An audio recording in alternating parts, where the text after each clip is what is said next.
철로 역정의 영성 시리즈 세 번째 시간에 주시는 하나님 말씀은 신약 성경 중에 마태복음 7장 13절 14절의 말씀입니다. 신약 성경 제 10면이 되겠습니다.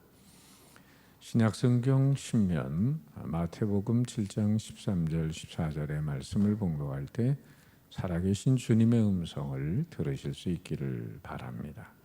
좁은 문으로 들어가라. 멸망으로 인도하는 문은 크고 그 길이 넓어 그리로 들어가는 자가 많고 생명으로 인도하는 문은 좁고 길이 협착하여 찾는 자가 적음이라.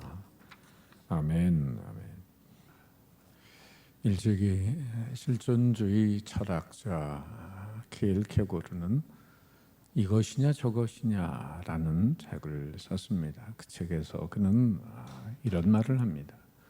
인간이란 매 순간 선택의 기로에 놓여 있다. 인생에 있어서 3C가 중요한데 첫째는 초이스, 선택이 중요하고 또 둘째는 찬스, 기회가 중요하고 셋째는 챌린지, 도전해야 한다.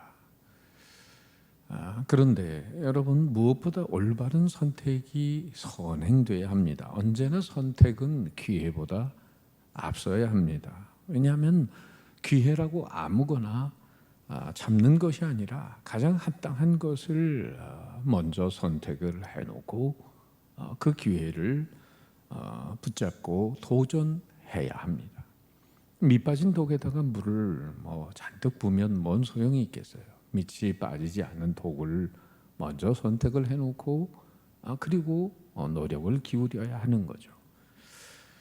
그래서 어느 인간이나 선택 앞에는 고민이 있고 불안이 따르면서 깊은 자각과 결단이 있게 마련입니다. 자, 그런데 생각하면 세상에는 반드시 두 가지 대조되는 것이 있습니다. 참이 있고 거짓이 있어요. 선이 있고 악이 있습니다. 광명과 흑암, 진리와 비진리, 저주하는 입술, 사랑하는 입술, 때리는 손과 어루만지는 손, 창조하는 시간, 파괴하는 시간. 성경이 말하는 바에서도 오늘 본문에도 보면 나오지만 좁은 문과 넓은 문, 좁은 길과 넓은 길이 있어요. 그리고 반석 위에 지은 집, 모래 위에 지은 집, 거짓 선지자와 참 선지자, 바벨론 성과 예루살렘 성, 슬기로운 다섯 처녀와 어리석은 다섯 처녀, 회개한 강도와 저주받은 강도, 바리새적인 인격과 세리적인 인격, 이삭과 이스마엘, 착하고 충성된 종, 악하고 게으른 종, 좋은 열매, 나쁜 열매, 바알이냐 하나님이냐, 그리고 예수냐 바라바냐. 성경은 둘 중에 하나를 선택함을 우리에게 가르쳐 줍니다.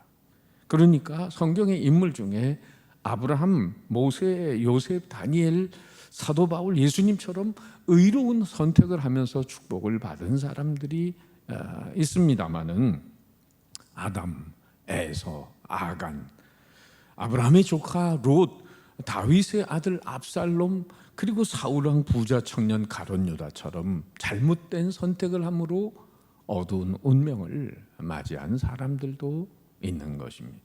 그래서 구약성경 신명기 30장 19절에는 이런 말씀이 있어요. 내가 생명과 사망과 복과 저주를 네 앞에 두었은즉 너와 네 자손이 살기 위하여 생명을 택하고. 여러분, 생명을 택하는 여러분들 되시길 축복합니다. 우린 일생 동안 이렇게 두 길을 놓고 항상 선택하며 살아야 합니다. 오늘도 예수님은 이 산상수훈의 말씀 속에서 두 갈래 길을 우리에게 말씀하십니다. 오늘 읽은 본문, 좁은 문으로 들어가라. 멸망으로 인도하는 문은 크고 그 길이 넓어 그리로 들어가는 자가 많고 생명으로 인도하는 문은 좁고 길이 협착하여 찾는 자가 적음이라. 넓은 문 넓은 길로 가지 말고 좁은 문 좁은 길로 가라고 말씀하십니다. 왜 그렇게 말씀하실까요? 넓은 문은 궁극적으로 멸망으로 가는 문이고 또 좁은 문은 영생으로 가는 문이 되기 때문이죠. 그러면 오늘 좁은 문 좁은 길로 가라는 말씀은 어떤 의미가 있는 것일까요? 특별히 넓은 문과 좁은 문, 넓은 길과 좁은 길은 구원에 있어서 우리가 어떤 선택을 해야 한다는 것일까요? 이 질문을 대안 더할 수 없이 탁월하고 분명한 대답을 우리는 철로 역정을 통해서 얻을 수가 있습니다. 먼저 이 넓은 문과 넓은 길을 철로 역정을 통해서 들여다보면, 첫째는 넓은 문 넓은 길은 율법을 따라 사는 길입니다. 따라할까요? 율법을 따라 사는 길.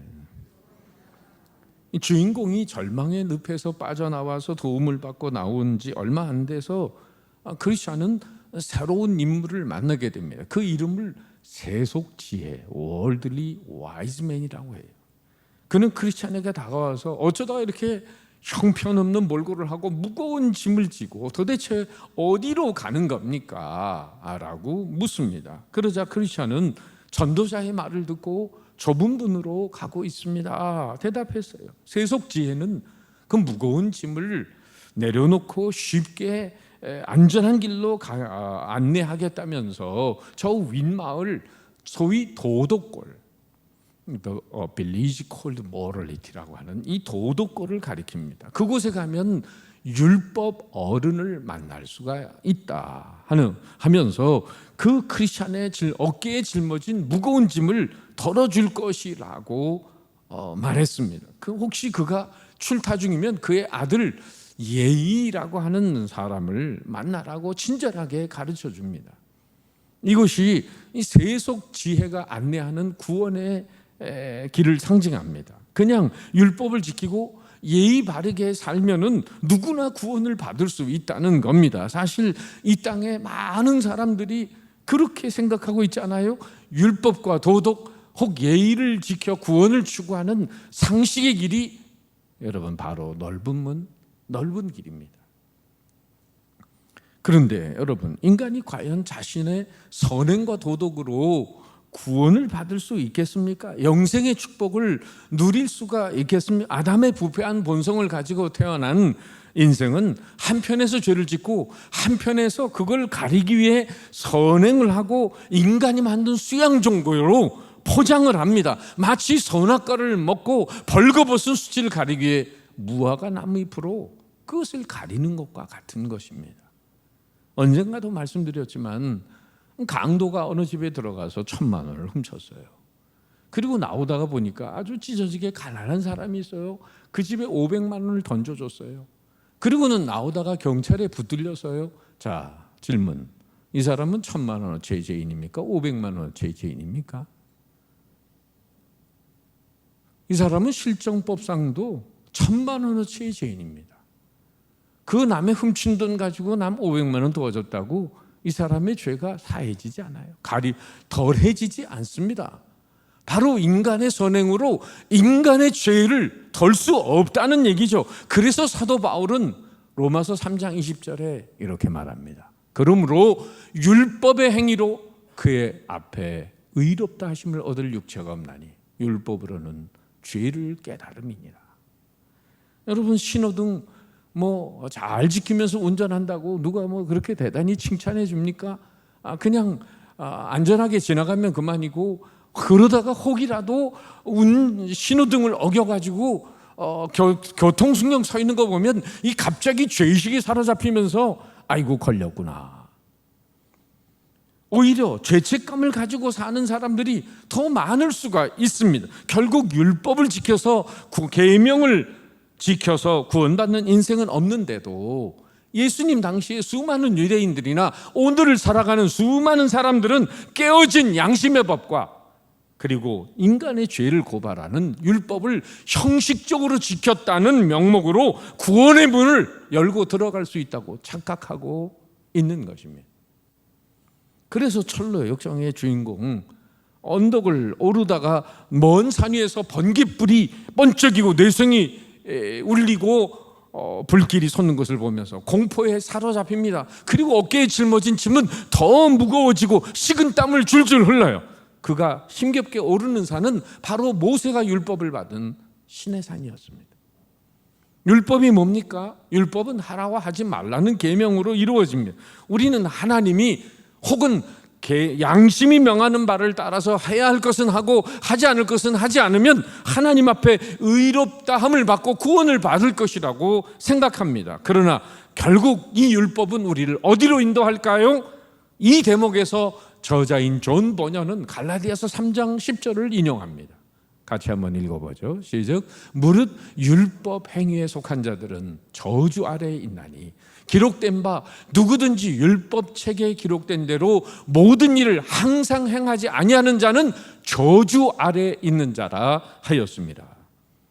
여러분, 우리가 이 땅에 태어났을 때는 율법과 결혼한 상태입니다. 아담의 죄 안에서 우리는 율법과 결혼을 하게 된 거예요. 선악과를 따먹었을 때 율법과 결혼한 것이죠. 이미 아담 안에 인류의 씨가 들어있었기 때문에 그 선악과를 먹었을 때 모두가 범죄하고 만 것입니다. 그래서 우리는 율법 씨와 결혼한 상태에서 태어나는 것과 같습니다. 깨어진 양심의 잣대로 선악을 함부로 판단하고 남을 정죄하며 살아가요. 내가 올바른 기준인 것처럼. 율법과 연관해서 생각하면 절대로 만족할 수 없습니다. 율법 씨를 기쁘게 할 방법이 없습니다. 한쪽 부분 열심히 해서 만족하게 하면 다른 부분을 또 지적합니다. 율법 씨가 절대로 하지 않는 말이 있어요. 그게 뭘까요? 그 정도면 충분합니다. 오히려 이런 말은 전혀 할 수 없고 오히려 더 이런 말을 합니다. 율법의 속성은 우리의 최선으로 만족하지 않습니다. 우리가 율법을 지키다가 단 하나의 계명만 어겨도 우린 죄인이 되고 하나님의 심판과 저주를 피할 수 없습니다. 바로 결국 율법을 지켜 하나님 앞에 의롭다 할 육체는 아무도 없다는 것입니다. 율법은 바로 우리에게 도덕적인 표준을 제시하는 거룩한 하나님의 원칙이지만 그 의도와는 달리 우리를 저주의 길로 안내합니다. 율법의 속성을 흥미로운 비유에 담아서 이야기한 책이 있습니다. 바로 앤드류 팔이라는 사람이 쓴 복음에 더할 것은 없다라는 책인데, 저자는 이 책에서 율법을 뭐에 비유하냐면 만족을 모르는 배우자에 비유합니다. 데이비드와 셀리는 결혼한 지 9년째 되는 부부입니다. 처음 몇 년간 데이비드는 완벽한 부인을 만났다고 해서 매우 기쁨으로 천국 생활을 하는 것 같았습니다. 그런데 점점 완벽주의자 아내는 남편인 데이비드 안에서 작업해야 할 결점들을 발견하고 그가 남편이 고쳐야 할 목록을 만들기 시작해요. 그를 변화시킬 완전한 계획을 세우고 날마다 그가 행할 것을 요구합니다. 그러나 그가 변화를 보이지 않자 그 아내가 이혼을 거론하며 권고합니다. 아내는 게으른 남편의 습관과 적은 수입까지 불평합니다. 그리고 이렇게 말하죠. 다른 남자들을 봐요. 인생의 목표가 뚜렷하잖아요. 생활도 안정되어 있는데 언제까지 이렇게 살 거예요? 그는 아내를 만족시키기 위해 최선의 노력을 하려고 결심합니다. 주중에는 공사 현장 감독을 일하고 주말에는 자동차 세일을 하면서 많은 수입을 얻고자 부단히 노력했어요. 하지만 아내의 높은 수준의 요구를 다 만족시킬 수 없었습니다. 그는 아내 앞에서 언제나 주눅이 들고 아내의 기준에 미칠 수 없다는 죄책감과 자괴감, 짐을 지고 살아야 했습니다. 결국 아내는 남편에게 이혼 소리를 내밀었어요. 저자는 이 이야기에서 율법에 속한 사람은 마치 완벽주의자인 배우자와 결혼한 사람과 같다고 말합니다. 배우자에게 언제 이혼당할지 몰라서 두려움과 불안 속에 살아가는 존재예요. 또 이렇게 말하는 사람이 있죠. 나는 예수를 믿지는 않지만 내 양심을 따라 삽니다 라고 말하는 세상 사람들도 이 양심의 율법에 속한 자로 살아갑니다. 그런데 여러분은 양심대로 사세요? 여러분은 양심을 잘 지키면서 사십니까? 오히려 이곳에 있는 분들은 양심을 못 지켜서 온 사람들 아닙니까? 내 양심 가지고 온전히 살 수 없기 때문에 예수님의 긍휼과 자비로 살려고 이 자리에 온 사람들 아니에요? 율법이나 양심이나 예의나 도덕이나 선행이나 여러분 절대로 구원의 길이 될 수 없습니다. 여기서 세속지혜를 따라가다 보면 결국은 멸망에 이르게 된다는 거예요. 이걸 사도 바울은 로마서 7장 9절 10절에서 이렇게 표현합니다. 전에 율법을 깨닫지 못했을 때는 내가 살았더니 계명이 이름에 죄가 살아나고 나는 죽었도다. 생명에 이르게 할 계명이 내게 대하여 도리어 사망에 이르게 하는 것이 되었도다. 신호등의 율법을 비유해 보자고요. 신호등이 없을 때는 그냥 막 지나다녀도 아무런 죄책감이 없어요. 그런데 신호등이 그 길에 딱 생기고 난 다음에 내가 하던 버릇대로 그대로 쌩쌩 지나가니까 그 다음부터 계명이 나를 죄인으로 만들고 나를 죽이는 거예요. 생명에 이르게 할 계명이 도리어 사망에 이르게 하는 그런 도구가 되고 말았다. 바울은 율법의 그 한계를 분명하게 직시하고 우리에게 가르쳐 줍니다. 자, 그러면 반면에 좁은 문과 좁은 길은 뭘까? 믿음을 따라 사는 길입니다. 따라합시다. 믿음을 따라 사는 길. 다시 크리스찬이 세속지의 미혹의 길을 잃고 방황하는 크리스찬이 정신을 차릴 수 있었던 것은 전도자의 출현 덕분이었습니다. 전도자는 크리스찬이 다시 좁은 문을 향할 수 있도록 이런 말씀으로 권면을 했어요. 히브리서 10장 38절 39절. 의인은 믿음으로 말미암아 살리라. 또한 뒤로 물러가면 내 마음이 그를 기뻐하지 아니하니라. 우리는 뒤로 물러가 멸망할 자가 아니요 오직 영혼을 구원함에 이르는 믿음을 가진 자니라. 구원은 율법을 지키는 행위가 아니라 하나님의 선물로 주어지는 구원을 믿음으로 받아들이는 것에 의존되는 것입니다. 러시아의 유명한 작가인 도스토옙스키가 쓴 유명한 작품이 있죠. 죄와 벌이라고.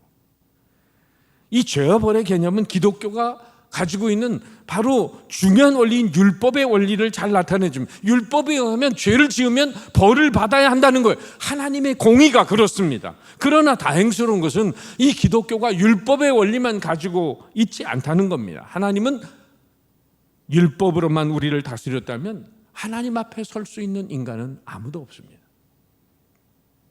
어떻게 우리가 계명을 다 지켜요?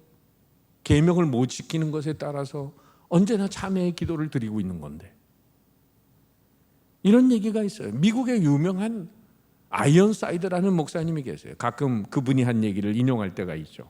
다른 사람의 발을 씻기려면 그 물의 온도에도 신경을 써라.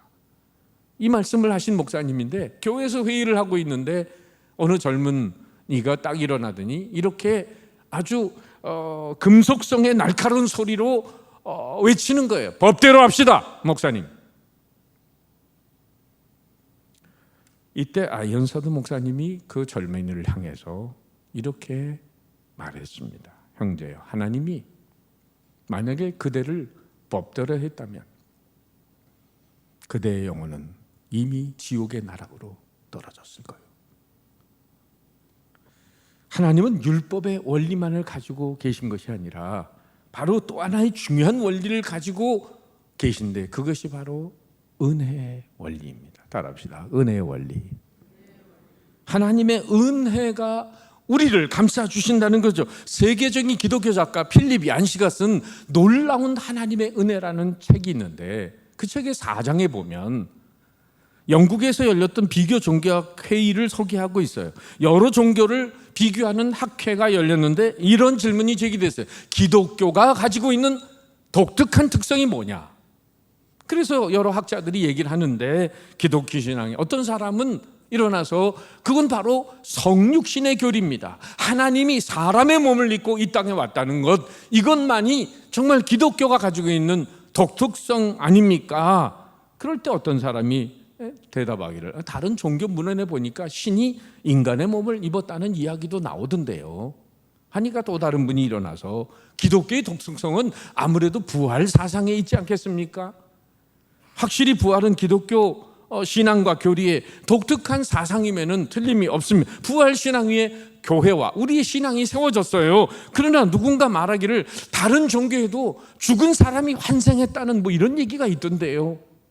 그러니까 또 그 얘기도 쑥 들어갔어요. 그때 그 유명한 영국의 C.S. 루이스 교수가 일어나서 이렇게 말했습니다. 기독교 신앙의 독특성은 은혜에 있습니다. 그레이스, 그 한량없는 은혜에 있지 않을까요? 거기 참석한 모든 학자들이 다 공감을 했습니다. 은혜가 뭡니까, 여러분? 은혜는 받을 자격이 없는 사람들에게 일방적으로 베풀어지는 하나님의 사랑과 호의를 말합니다.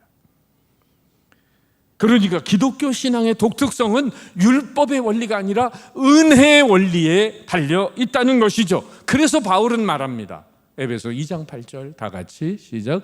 너희는 그 은혜에 의하며 믿음으로 말미암아 구원을 받았으니 이것은 너희에게서 난 것이 아니오 하나님의 선물이야.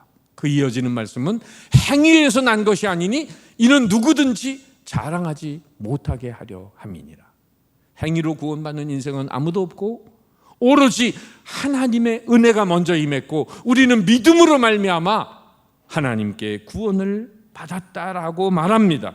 좁은 문 좁은 길은 우리의 믿음의 길로 인도합니다. 전도자의 주의와 격려를 받으며 크리스찬은 좁은 문을 향해 다시 길을 재촉합니다. 얼마나 걸었을까요? 좁은 문에 도착하니까 그 문 앞에 우리가 잘 아는 마태복음 7장 7절이 써 있었습니다. 구하라 그리하면 너희에게 주실 것이요 찾으라 그러하면 찾아낼 것이요 문을 두드리라 그러면 너희에게 열릴 것이니 구원은 우리가 행하는 무엇을 의존하는 것이 아니라 하나님의 선물이라고 했어요. 그러나 이 구원은 여전히 구원의 길을 찾고 구원의 문을 두드리는 자에게 주시는 하늘의 선물인 거예요. 왜? 믿고 두드리는 것만 해도 믿음의 표현이 되기 때문입니다. 그렇다면 율법의 길과 은혜의 길, 믿음의 길은 여러분 어떤 차이가 있을까요? 철로 역정을 통해서 말씀드리면 넓은 길은 세속지혜가 가리키는 율법의 길이고 좁은 길은 전도자가 가리키는 믿음의 길이라고 할 수 있습니다. 율법은 인간의 힘으로 법과 양심을 따라 행하면 구원받을 수 있을지도 모른다고 말합니다. 그러나 믿음은 우리가 하나님이 이루어 놓으시고 선물로 주신 은혜를 받아들이기만 하면 확실한 구원이 있다라고 말씀합니다. 율법의 길과 믿음의 길을 이렇게 비교해 봅니다. 첫째, 율법은 행하라고 말하지만 믿음은 다 이루었다라고 말합니다. 둘째, 율법은 우리를 신의 산으로 인도하지만 믿음은 우리를 십자가 갈보리 산으로 인도합니다. 셋째, 율법의 구원은 내게 의존하는, 내 행위에 의존하는 것이지만 믿음으로 말미암은 구원은 구주이신 예수님이 십자가에서 이루신 것에 의존합니다. 네 번째, 율법은 우리를 구속하지만 믿음은 우리를 해방시키십니다. 할렐루야. 기독교는 하나의 종교가 아니라 복음인 것입니다. 철로 역정에 나오는 이야기인데 주인공 크리스찬이 해석자의 집에 들어갔습니다. 그 안방에 어떤 하녀가 빗자루를 가지고 그 안방에 쌓여있는 방에 먼지를 치우고 있어요. 그런데 먼지가 계속 더 일어나는 거예요. 어리석게도 쓸면 쓸수록 먼지가 더 일어나요. 얼마 후에 다른 사람이 들어오더니 방 안에 물을 쫙 끼얹었어요.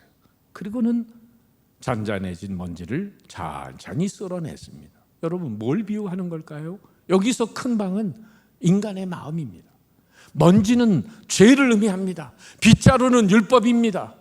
여러분, 우리의 마음 속에 있는 수많은 죄들, 우리가 짓는 죄들, 율법의 빗자루를 가지고 착한 일 해라, 또 의롭게 살아라, 올바른 사람이 되라 라고 말하지만 점점 더 우리는 그렇지 못한 현실을 경험하게 돼요. 그러나 물은 복음을 의미합니다. 복음에 의해서 예수님 만나고 죄사함을 받을 때 우리의 마음이 밝아집니다. 도덕이 실패한 곳에서 복음이 시작됩니다. 윤리가 실패한 곳에서 여러분 그리스도의 복음이 시작되는 줄 믿으시기 바랍니다. 따라서 그리스도의 삶이란 도덕이나 율법적인 행위를 따라가는 삶이 아니라 그리스도께서 죄사 통해서 죄사함을 얻은 감격을 가지고 성령님에 의해서 살아가는 삶입니다. 진정 그리스도인의 삶은 예수님을 위해서 사는 게 아닙니다. 오히려 예수님이 우리 안에 사시도록 우리는 그분에게 우리의 마음과 삶을 내어드리는 것입니다.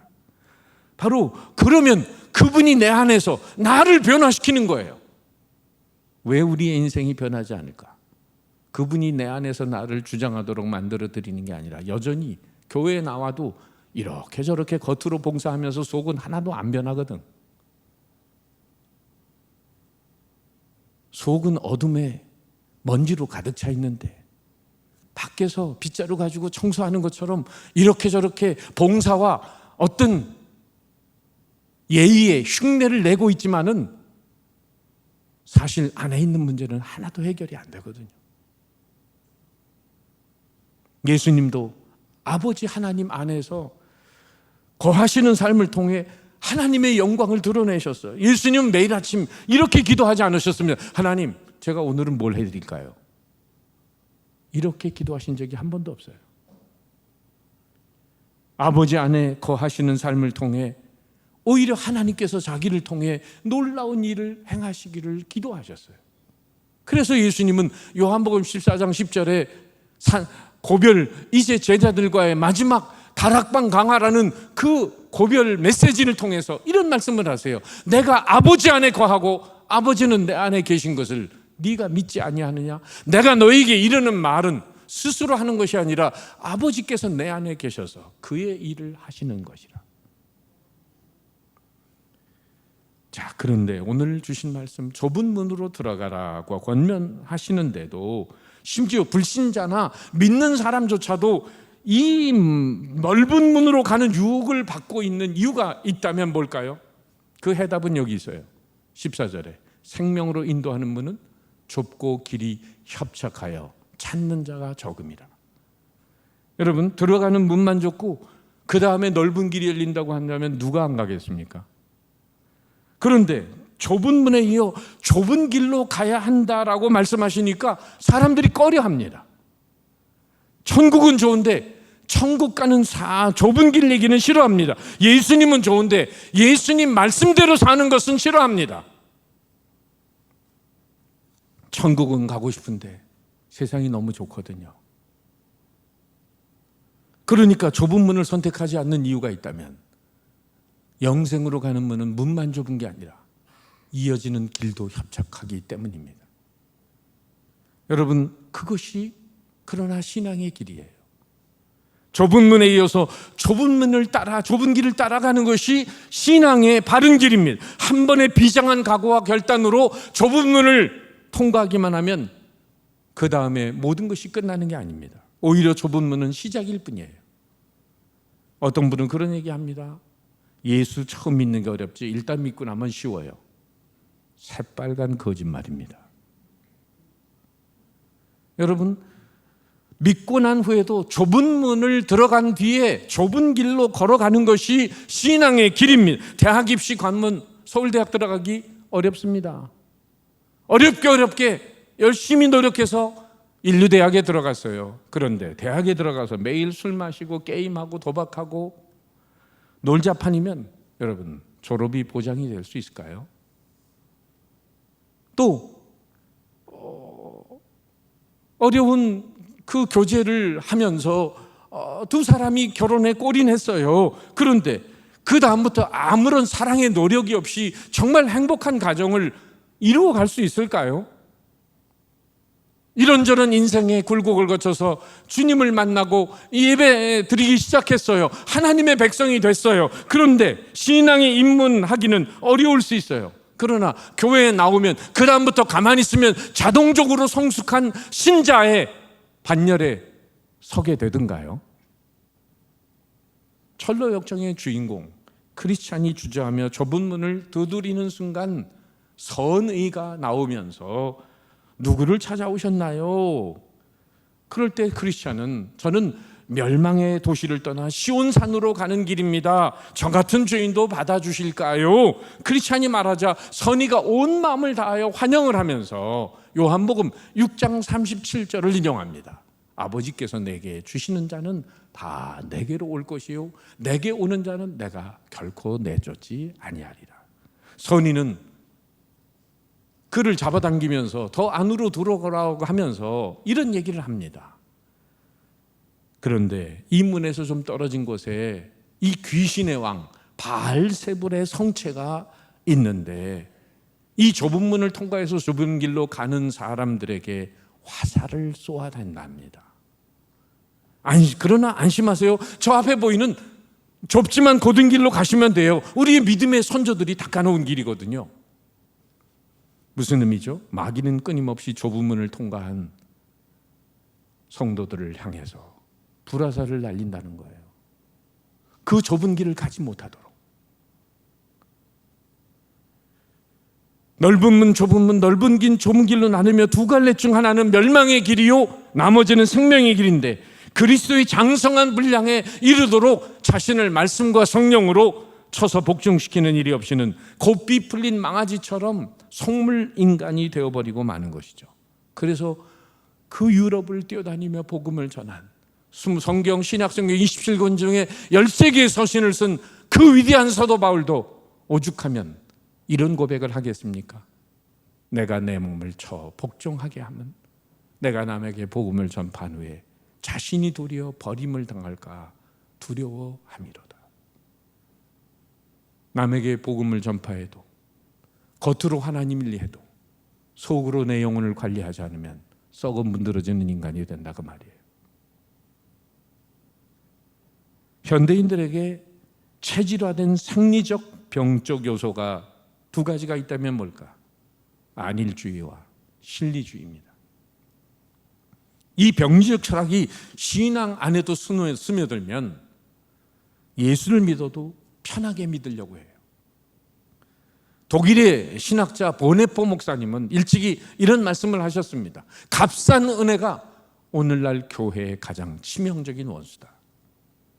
요즘은 코로나로 인해 교회도 마음 놓고 오지 못하는 그런 한계 상황이 있지만 여러분 코로나건 아니건 간에 일주일에 한 번 교회 오는 걸로 모든 신앙생활이 끝난다고 생각하면 그런 사람이 있다면 그런 사람은 문만 좁은 문으로 들어와 놓고 길은 넓은 길로 가는 사람이 되는 겁니다.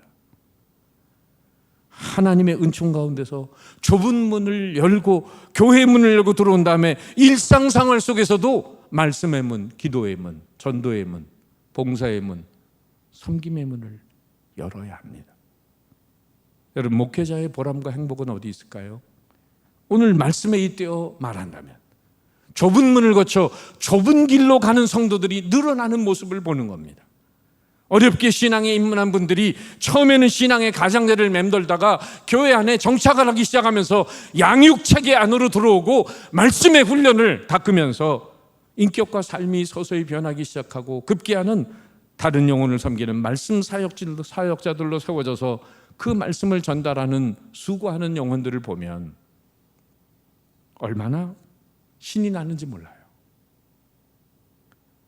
여러분 그것이 주님의 행복이 아닐까요? 그런 사역자들이 세워지는 것만 가지고도 목회자가 기쁜데 우리 주님은 얼마나 더 기쁘시겠습니까? 그런데 그 반대가 돼서는 안 되죠. 좁은 문으로 들어와서 넓은 길로 가는 신앙인 말이에요. 예수 믿으면서 세상 사람들 하는 거 다 하고 예수 믿으면서 세상 사람들 있는 거 다 즐기면서 무기력하고 맹탕 신자로 살아가는 거, 아무런 영양가 없는 신자로 살아가는 거 말이에요. 넓은 문, 넓은 길은 노력하지 않아도 내리막길입니다. 그러나 좁은 문은 부단한 노력이 필요합니다. 좁은 길은. 그렇다면 여러분 이러한 복음을 듣고 예수를 만나 구원의 의리를 누리고 기쁨으로 좁은 길로 가고 있습니까? 아니면 내 행위로 아직도 하나님을 기쁘시게 하고자 율법의 짐을 지고 땀을 흘리며 신의 산을 올라가고 있는 것입니까?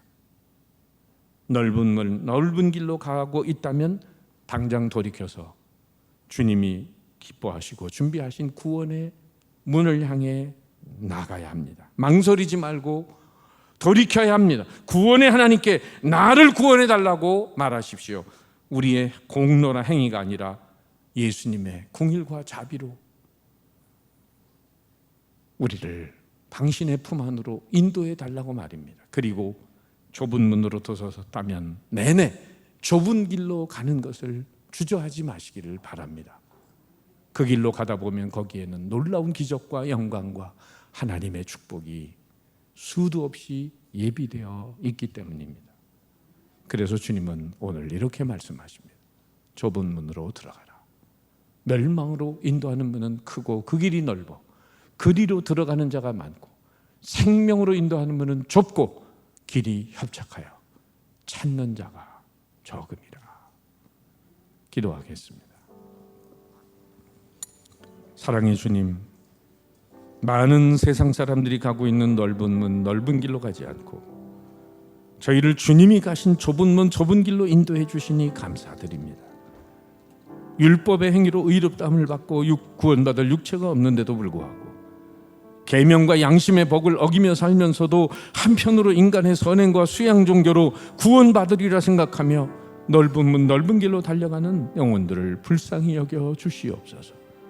오직 예수로, 오직 은혜로, 오직 믿음으로 우리는 구원받는 좁은 문일지라도 구원의 문을 열고 들어오게 하시니 감사드립니다. 그러나 저희들의 삶을 돌아보면 문만 좁은 문으로 들어가고 삶은 넓은 길로 갈고 있는 연약함이 있음을 자백합니다. 오늘 주님의 말씀에 잇대어 결단하오니 저희가 쉽게 신앙생활 하려는 것에서 벗어나 저 높은 곳을 향해 날마다 믿음의 노를 저어가는 과정의 승리자가 되게 하여 주옵소서. 편하게 안주하려는 자리에 있기보다 바울처럼 말씀과 기도로 자신을 쳐서 복종시킴으로 그리스도의 장성한 분량에 이르는 성숙한 그리스도인, 영원한 생명길 되시는 주님 가신 좁은 문, 좁은 길을 따라가는 주의 백성이 되고 하늘의 상급과 면류관을 받기에 조금도 부끄러움이 없는 하나님의 백성들이 되게 하여 주옵소서. 우리 다같이 말씀에 잇대어서 결단하며 통성으로 기도합니다. 같이 기도하겠습니다.